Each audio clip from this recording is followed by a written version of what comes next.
Boa noite e muita paz, meus amigos do Grêmio Espírita Perseverança e Caridade, o nosso querido GEPEC. Eu fui convidado dessa vez para falar sobre a caridade material e a caridade moral. E nada melhor para servir de embasamento essa nossa breve explanação do que as sábias palavras do apóstolo Paulo, em Coríntios, desta vez no capítulo 13, versículos 1 a 13. Ainda que eu falasse a língua dos homens e dos anjos e não tivesse caridade, seria como metal que soa ou como sino que tine.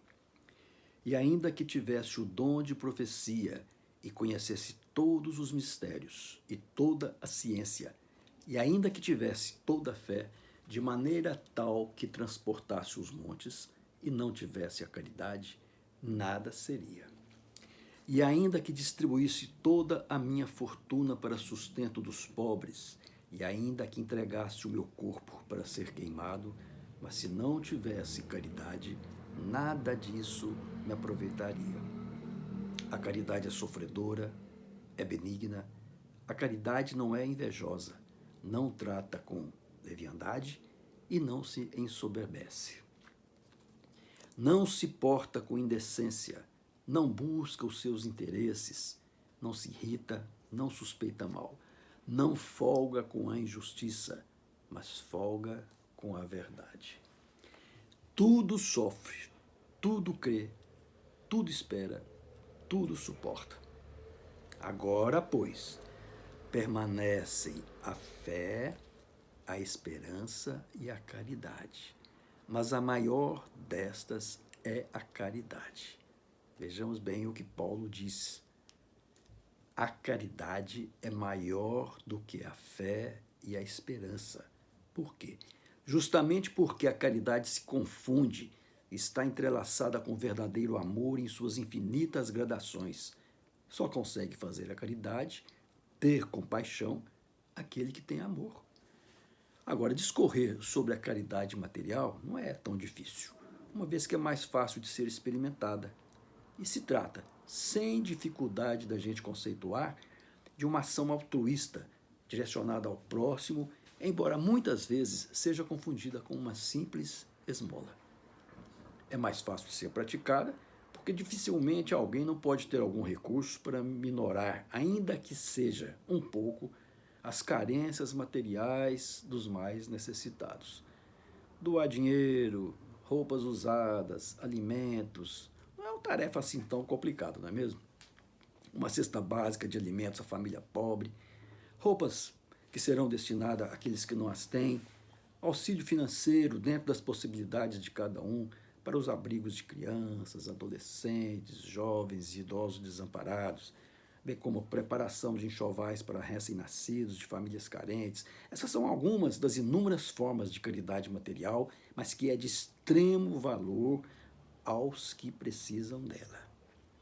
A caridade material preenche os espaços abertos pela miséria socioeconômica que a gente pode ver em toda parte e em qualquer cidade deste país. E aí nos dá ensejo de praticarmos esse tipo de caridade, a material.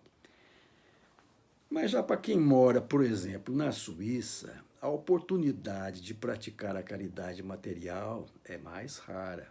Por quê? Semana passada, não sei se todos viram, mas se noticiou que foi aprovado o aumento do salário mínimo para cerca de 25 mil reais por mês. Isso mesmo, 25 mil reais de salário mínimo mensal.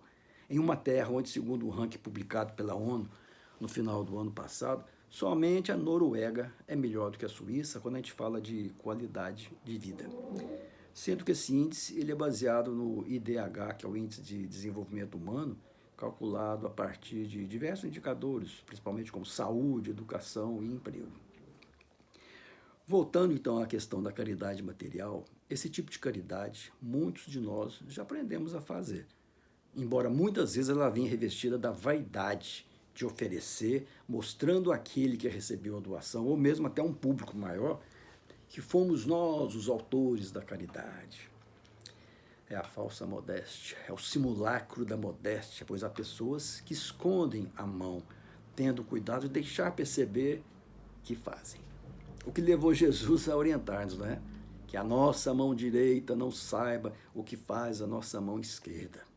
Precisamos estar atentos, pois muitas vezes parece caridade o que na realidade não passa de amor próprio, porque a vaidade da recompensa, o gosto da comodidade, raras vezes nos abandonam. Quem possui caridade verdadeira e perfeita, em nada busca para si próprio. E foi por isso que Jesus disse, a gente se lembra, os que fazem o bem com ostentação já receberam a sua recompensa. Claro, aquele que busca a sua glorificação aqui na terra, pelo bem que faz, já se pagou a si mesmo. Deus não lhe deve nada. O seu orgulho e vaidade já foram recompensados. É importante a gente parar para pensar o seguinte: quem doa é que tem de agradecer pela oportunidade de estar ajudando alguém a minorar o sofrimento alheio. Essa é a melhor recompensa que podemos ter. O agradecimento não deve vir de quem recebe a dádiva, porque ele já lhe basta o sofrimento, a provação. Nós é que temos que agradecer por estar fazendo uma caridade. Oferecemos o que temos e o que nos sobra. Mas aos olhos da divindade, mais valor tem aquele que doa parte do que não tem. Não significa que a gente não tenha que fazer a doação ou que não tenha valor. Porque mesmo com a vaidade do doador, aquele que vai receber, ele precisa. Né? Agora eu quero exemplificar o que a gente está comentando aqui, é o programa que Gugu, na década de 90, ele tinha, que se chamava Sentindo na Pele, e que batia recordes de audiência. E um desses programas, não sei se vocês se lembram, o Gugu se vestiu de mendigo, disfarçou-se bem e foi para as ruas de São Paulo pedir esmola. Em diversas ocasiões ele foi repelido e a esmola era negada, até que se encontrou com um morador de rua e com ele passou a conversar, tendo ele dito, o mendigo, que morava debaixo dos viadutos porque havia perdido tudo. Havia perdido o emprego, a casa em que morava, a família tinha ido para o Nordeste porque não tinha mais condições de ficar com ele e ele nem mais podia enviar dinheiro para eles.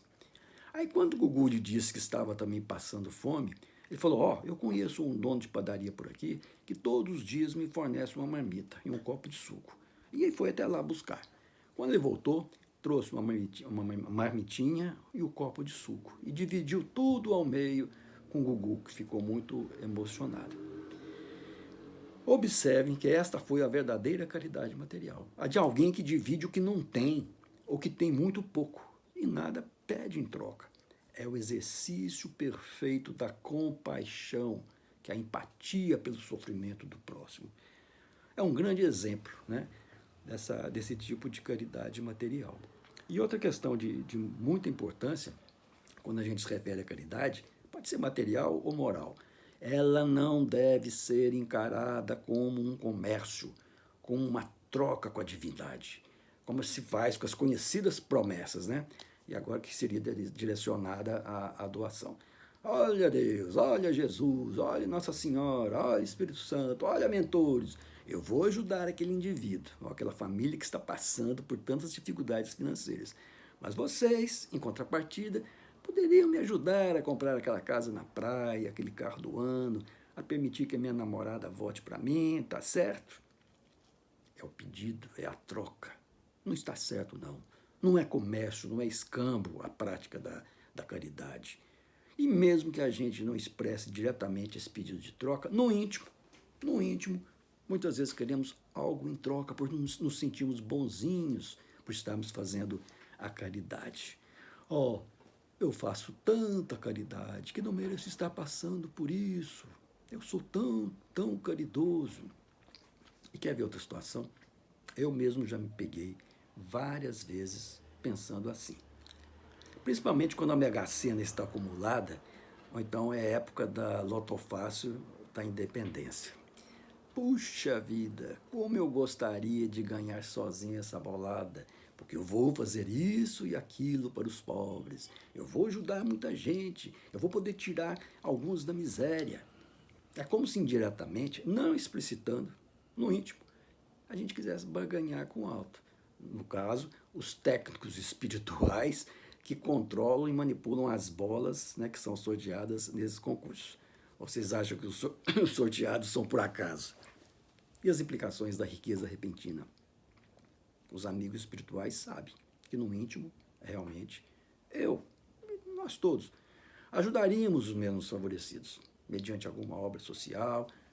Agora, se eles não permitem que eu ganhe grande quantidade na loteria, é porque sabem muito mais do que eu, porque me esqueci das minhas intenções antes de encarnar, de que não é conveniente e nem necessário que nessa vida eu vivencie a riqueza material. Eu tenho outras prioridades. Pode se questionar, mas o livre-arbítrio, onde fica?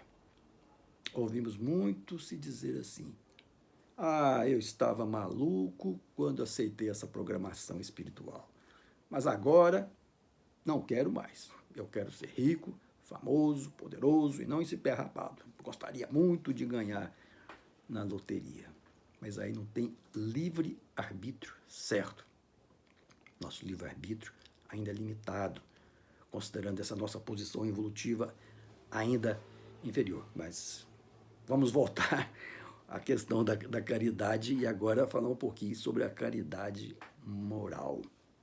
Difícil mesmo é praticar essa caridade. A material é fácil, mas a moral, porque ela possui um sentido muito mais amplo do que supomos. E também vamos ressaltar, desculpe, deve ser aplicada também a nós próprios e não somente a terceiros necessitados dela, seja por carência psicológica, emocional, espiritual, física. O espírito Neio Lúcio, no capítulo 20 daquele livro, Jesus no Lar, psicografado por Chico Xavier, ele nos dá um exemplo vivo de como se pode fazer a caridade sem ter dinheiro. Ele conta a história de um indivíduo, pai de família, que tencionava praticar caridade, mas não tinha dinheiro.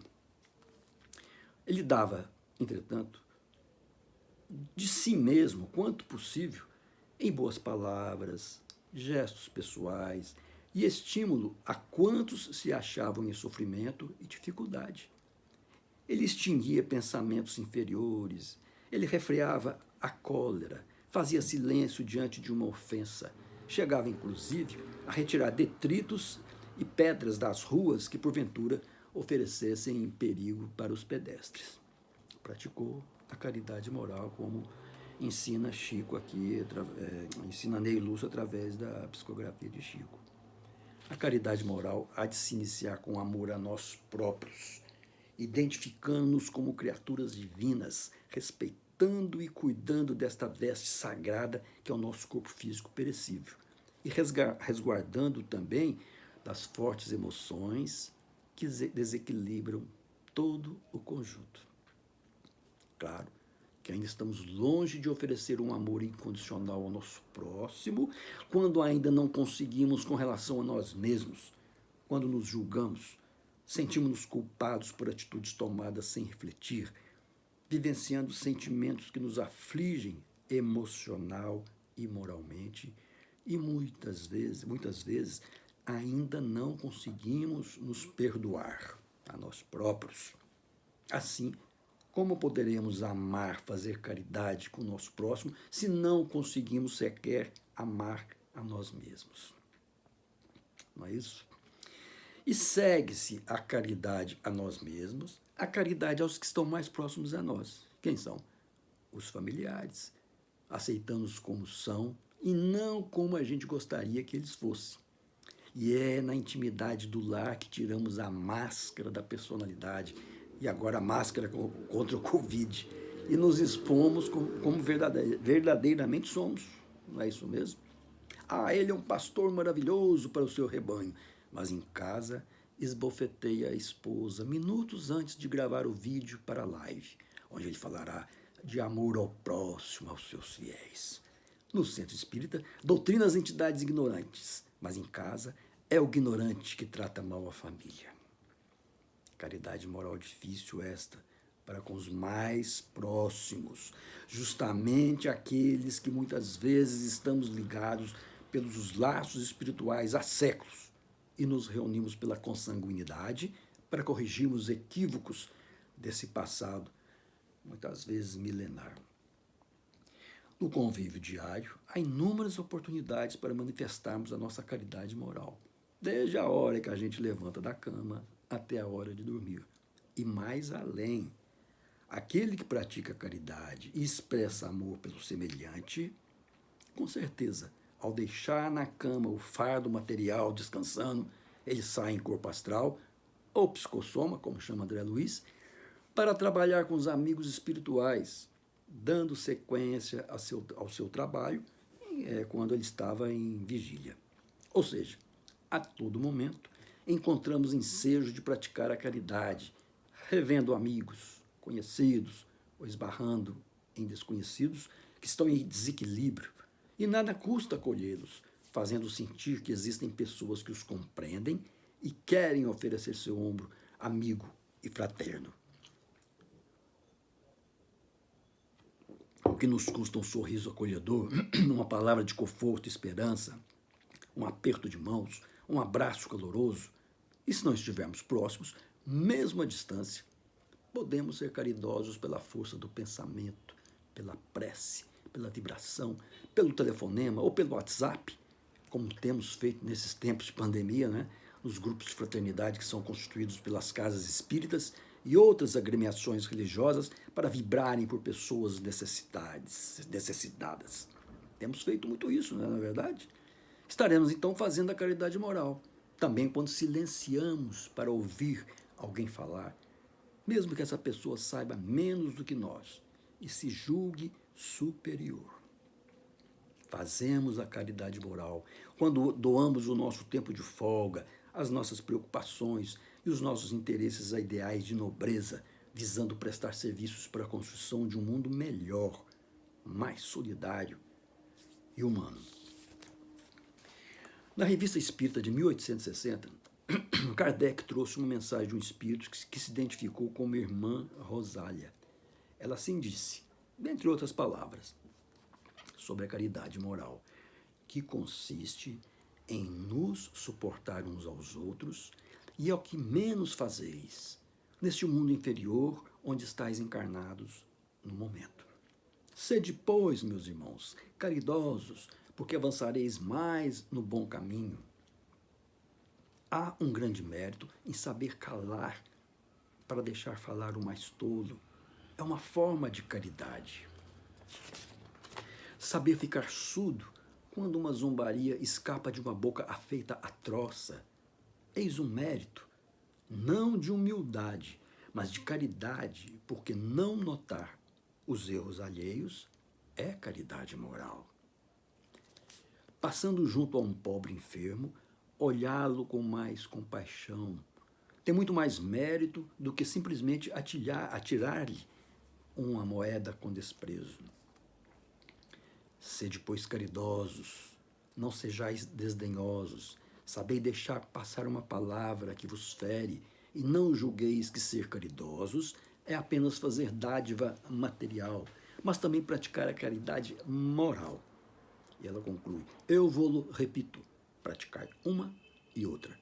Lembrai-vos de que Jesus diz que somos irmãos, e pensai sempre nisso, antes de repelir o leproso ou o mendigo, diz a irmã Rosália. E a caridade moral é compaixão verdadeiramente pelo próximo. É o que a gente pode oferecer a um companheiro de jornada e que não precisa ser material, como o afeto, o consolo, um ombro amigo, um conforto emocional.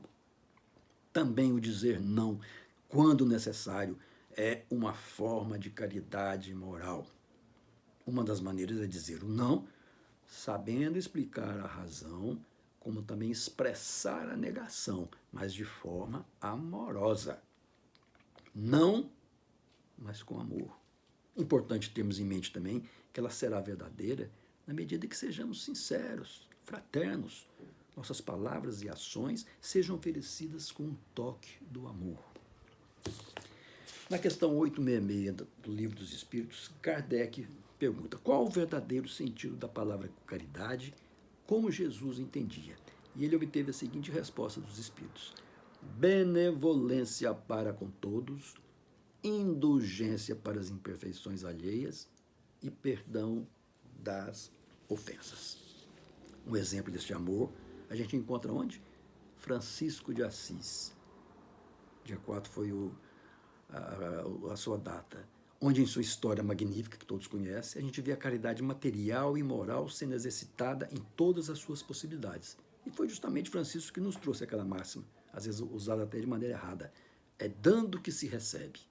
Ou seja, todo o bem que espalhamos, sem qualquer desejo de recompensa, vai retornar, vindo do alto em forma de bênçãos de misericórdia. E Kardec continua dizendo, no exemplo de Jesus, ele nos manda ser indulgentes, porque temos necessidade de indulgência, e nos proíbe humilhar o infortúnio, ao contrário do que comumente se pratica.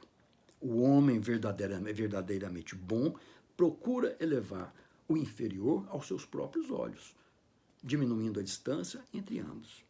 E mais adiante, na questão 887 do mesmo livro, encontramos que Jesus ensinou ainda: amai aos vossos inimigos. Ora, um amor pelos inimigos não é contrário às nossas tendências naturais. E a inimizade não provém de uma falta de simpatia entre os espíritos? Sem dúvida. Não se pode ter, para com os inimigos, um amor terno e apaixonado. E não foi isso que ele quis dizer. Amar aos inimigos é perdoá-los e pagar-lhes o mal com o bem. E é assim que nos tornamos superiores. Pela vingança, nos colocamos abaixo deles. Pode ser que alguém pergunte: para que fazer ou por que fazer a caridade? Somos aquilo que vibramos interiormente. Se vibramos ondas de ódio, rancor, maledicência, manchamos a nossa aura, que vibrará na mesma intensidade negativa do que se foi emitido.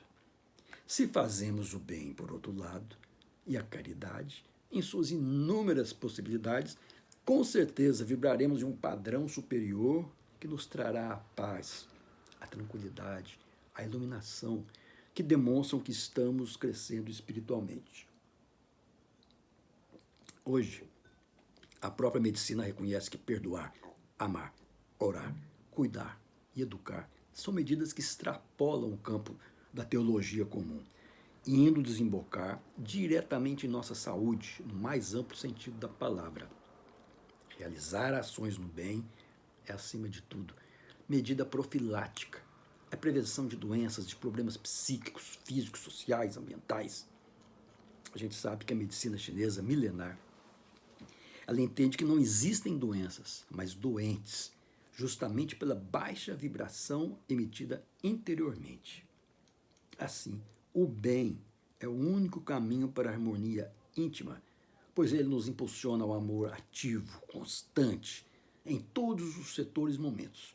O que levou Kardec a dizer aquela famosa frase: fora da caridade não há salvação. O exemplo é uma das melhores ferramentas que a gente dispõe para o aprendizado, não é mesmo? E exemplos é o que não nos faltam para aprendermos que é possível se fazer a caridade, quer material e quer moral. Quer ver? Quantos exemplos a gente pode citar? Jesus é o exemplo maior pela prática integral do verdadeiro amor. Todos nós sabemos. Mas temos também na história, tanto a história do nosso país quanto a história mundial, exemplos marcantes de pessoas como nós, espíritos igual a nós, que mesmo com os desafios, as dificuldades, obstáculos do dia a dia, persistiram em fazer o bem, a caridade, para si mesmos e compartilhar sempre que possível o bem em suas diversas modalidades com o próximo. Quem a gente pode se lembrar? Chico Xavier, no Espiritismo, Irmã Dulce, Madre Teresa de Calcutá, no catolicismo, são exemplos bem marcantes. Na esfera difícil da política e do poder, nós temos Martin Luther King, com a sua reconhecida dedicação e seu esforço na luta pelos direitos civis, que o transformaram em um grande exemplo de caridade, o que levou a ganhar o Prêmio Nobel da Paz pela sua liderança Ele focava os problemas gerados pela pobreza e principalmente pelo racismo e tornou-se um crítico direto do envolvimento dos Estados Unidos na Guerra do Vietnã na década de 60. Também na política, lembramos de quem? Nelson Mandela promoveu também uma verdadeira revolução sem armas e sem derramamento de sangue, justamente no país do apartheid, na África do Sul, e também foi agraciado com o Nobel da Paz na década de 90, acho que em 1993, 92. E ainda na política, o marcante exemplo de caridade vivenciado pelo indiano Mohandas Karamchand Gandhi, também conhecido como Mahatma Gandhi, a grande alma, que foi um dos maiores personagens que já passaram pela nossa história e que, como Jesus, fez exatamente o que pregava. E por isso a sua lição de vida serve para todos nós, conseguindo com a não violência libertar a Índia do Império Britânico, dedicando-se depois à pacificação de dois grupos religiosos, os muçulmanos e os hindus. E ele foi assassinado justamente por um conterrâneo, em 1948. Mas vamos falar também, não só dos famosos, mas também de pessoas comuns. E a gente pode citar aquela história do mendigo que teve compaixão do Gugu, que estava disfarçado de mendigo, né? Um homem simples. Não podemos deixar de mencionar aquele emocionante exemplo de caridade moral extrema que teve Halle de Abreu Silva Batista em 2017, lá em Minas Gerais, quando aconteceu um incêndio em uma creche que deixou 14 mortos e foi provocado por um vigilante que trabalhava no local. Halle, que era a professora da creche, ela, com um ato de bravura, abraçou o criminoso, numa forma de impedir que o ataque continuasse, e também ajudou posteriormente no resgate das crianças feridas. Ela ficou com a maior parte do corpo queimado e não resistiu aos ferimentos. Foi caridade ou não foi? Caridade revestida da bravura reservada, né, àqueles verdadeiros heróis. Outro caso, Luiz Martins de Souza Dantas, que era embaixador do Brasil na França durante a Segunda Guerra Mundial. E ele favoreceu a entrada no Brasil de judeus, ou também de quem estivesse ameaçado pelo nazismo, por meio de emissão de vistos diplomáticos, e estima-se que mais de 1.000 vistos foram emitidos de forma ilegal. Ele descumpria as normas brasileiras e era proibido pelo governo brasileiro, mas conseguiu salvar 1.000 pessoas, pelo menos, né, do nazismo. Em 2003, esse Souza Dantas, ele foi reconhecido com o título Justo entre as Nações, que foi concedido àqueles que arriscaram suas vidas em defesa dos judeus perseguidos pelo nazismo. Da mesma forma, temos outro exemplo também de uma brasileira, Aracy Guimarães Rosa. Ela era natural do Paraná e trabalhou no consulado brasileiro em Hamburgo, na seção de passaportes. Também colaborou para que judeus conseguissem fugir do nazismo e entrassem no Brasil por meio de emissão de vistos que eram considerados ilegais. Ela ficou conhecida como o Anjo de Hamburgo, e assim como o brasileiro Souza Dantas, foi também reconhecida com o título Justa entre as Nações, sendo a única mulher citada no Museu do Holocausto de Jerusalém, entre os 18 diplomatas que arriscaram suas vidas para salvar judeus do Holocausto, dá licença. Então a gente vê inúmeros exemplos encontrados em todas as épocas, em todos os países, né? E a gente destaca novamente, realizados por pessoas comuns como nós, mas que tiveram a coragem de atender ao chamado que o momento lhes proporcionava de praticar a caridade, muitas vezes levando-os ao sacrifício, pagando com a própria vida. Vamos trazer só mais um exemplo, que é também de uma brasileira, Zilda Arnes, que era médica, sanitarista, que foi uma das fundadoras da Pastoral da Criança, e que está presente em 20 países e conta com uma rede extensa de voluntários. Por meio da metodologia criada por ela, por Zilda, a entidade auxilia na gestação das mães, parto e desenvolvimento infantil até os 6 anos, reduzindo essa mortalidade. Ela também criou a Pastoral da Pessoa Idosa, que com intensa dedicação de voluntários redefine a forma de viver de milhares de idosos. Zilda recebeu ao longo da vida diversas condecorações nacionais e internacionais e nos deixou um legado de solidariedade, caridade e proteção das pessoas mais necessitadas. No Evangelho segundo o Espiritismo, agora no capítulo 13, item 9, Kardec ressalta as palavras de Jesus.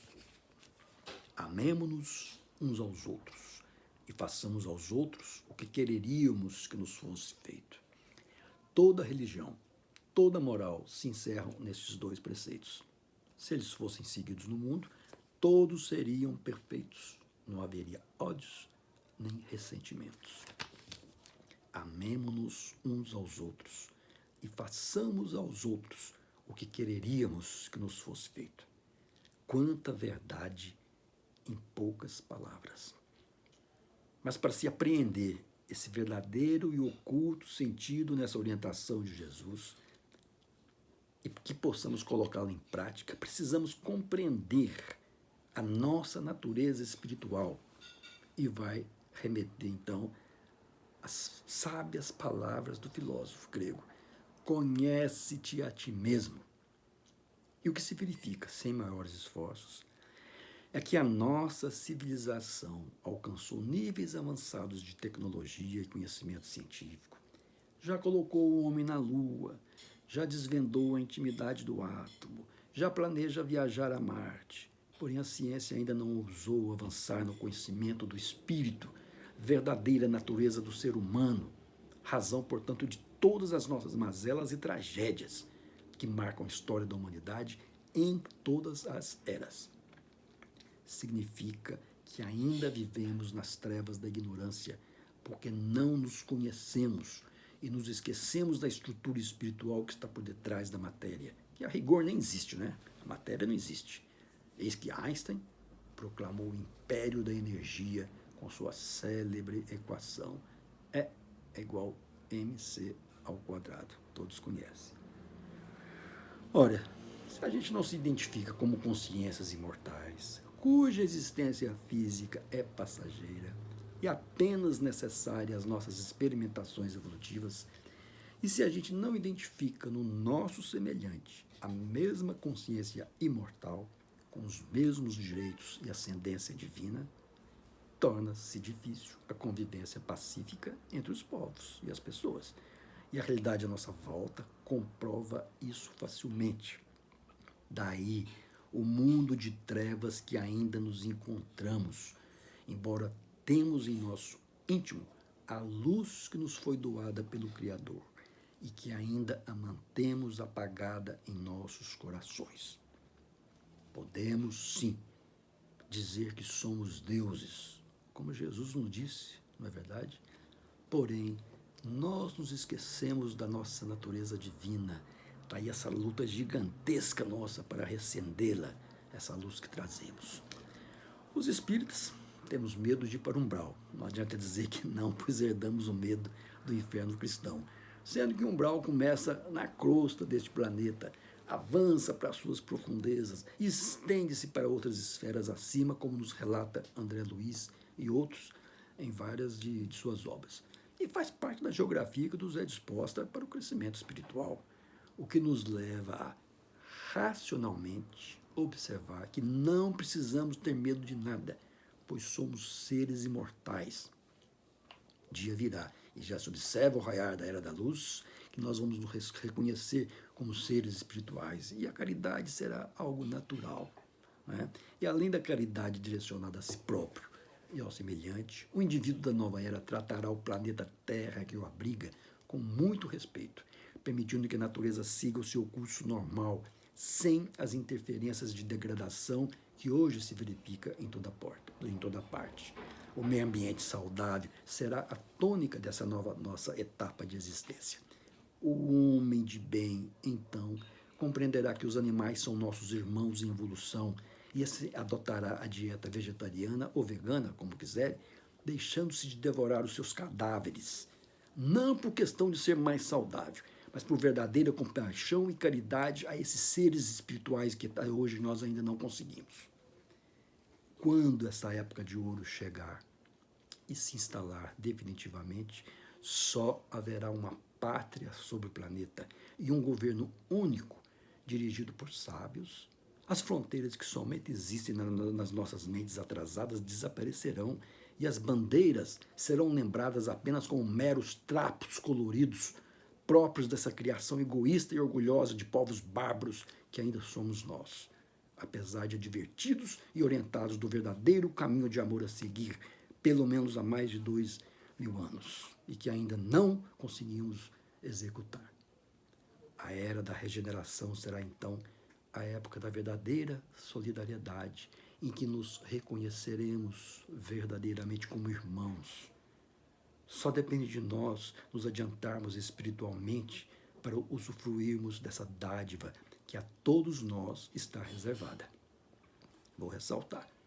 A todos nós reservada, porque nós trazemos desde a nossa origem espiritual a marca eterna do destino, fixo e imutável, do determinismo mesmo, e aí não tem livre-arbítrio, de nossa destinação de luz e residência final nos cumes celestiais. Eu acho que por hoje é só. Muito obrigado e muita paz a todos, e que façamos a caridade da maneira que pudermos fazer.